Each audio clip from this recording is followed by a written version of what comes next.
वैसे तो new mom से जर्नी आप लोगों ने बहुत देखा होगा। आज मैं आपको वो साइड दिखाऊंगी न्यू मॉम का जो है सो शायद किसी ने नहीं दिखाया होगा, और लेकिन हर किसी ने ये चीज़ फील ज़रूर किया है। तो वैसे तो बेबी है सो 6 बजे नहीं 5 साढ़े 5 में उठ जाता है वो नहा, और उसके बाद है सो खेलता है, मसाज वगैरह करते हैं फीड करा करके, और उसके बाद फिर है सो 7 बजे सोता है। तो फिर 7 बजे सोने के बाद वो 8 सवा 8 तक उठ ही जाता है।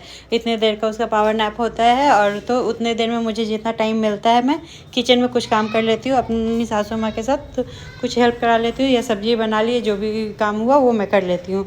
तो वही है सो मुझे थोड़ा टाइम मिला था, बेबी सो गया था, तो मैं यहाँ पे अपना खाना बनाने के लिए आ गई थी। वैसे प्रॉपर खाना तो मैं बना ही नहीं पाती क्योंकि वो बनाने देगा ही नहीं। उसके बाद का मैं रूटीन शेयर कर।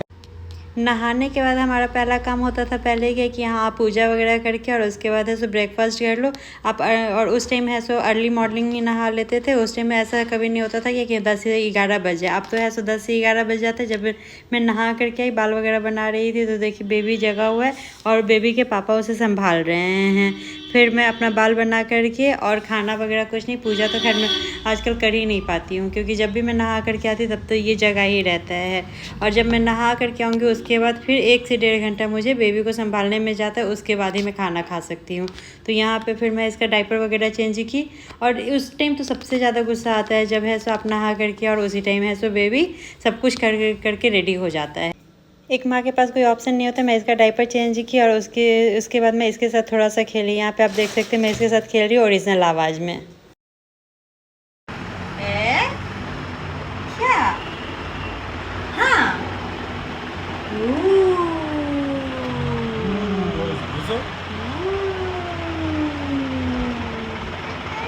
हाँ।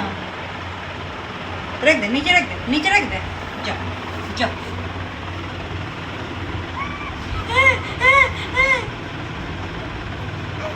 उठाओ उठाओ। क्या बाप रे बाप, कंप्लेन करे जे हंस कंप्लेन है हंस हंस। गुच्छा निकाला है, गुच्छा। हाँ मम्मा मैं गुच्छा हो गया हूँ। इसे शांत करो।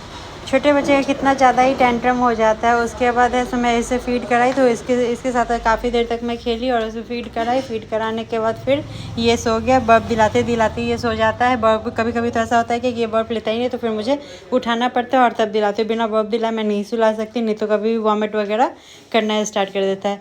इतने देर है सो इसी पोजीशन में बैठे बैठे मेरी इतनी हालत ख़राब हो जाती है कि फिर मैं मुझसे खड़ा नहीं हुआ जाता।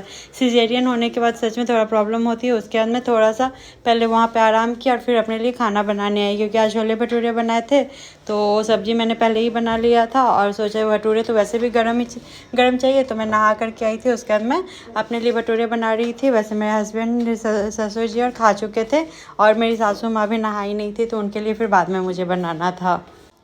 वैसे भी अब मेरे पोस्टमार्टम का है सो 2 मंथ्स कंप्लीट हो चुका है, तो मैं धीरे धीरे है सो सब कुछ खाना स्टार्ट कर दी हूँ। जैसे पहले मैं चना मटर ये सब अवॉइड कर रही थी, लेकिन हाँ अब खाना स्टार्ट की हूँ, क्योंकि उस टाइम है सो डॉक्टर बोली थी कि बस 1 महीने तक आप चना मटर जो भी हार्ड चीज़ होता है उसे अवॉइड करना, और उसके बाद फिर आप धीरे धीरे ही खाना स्टार्ट करना। तो 2 मंथ कंप्लीट होने के बाद फिर मैं खाना स्टार्ट की हूँ, जो कि मुझे वैसे भी मटर की सब्ज़ी मुझे बहुत ज़्यादा ही पसंद है, तो आज मैं बनाई थी। और मेरे हस्बैंड फिर चले जाएंगे तो सोचा कि आज मैं भटूरे भी बना देती हूँ, उन्हें बहुत पसंद है, क्योंकि वो नहीं रहेंगे और सिर्फ मैं, सासू माँ और ससुर जी रहेंगे, तो वैसे भी ये नहीं बनाना हो पाएगा।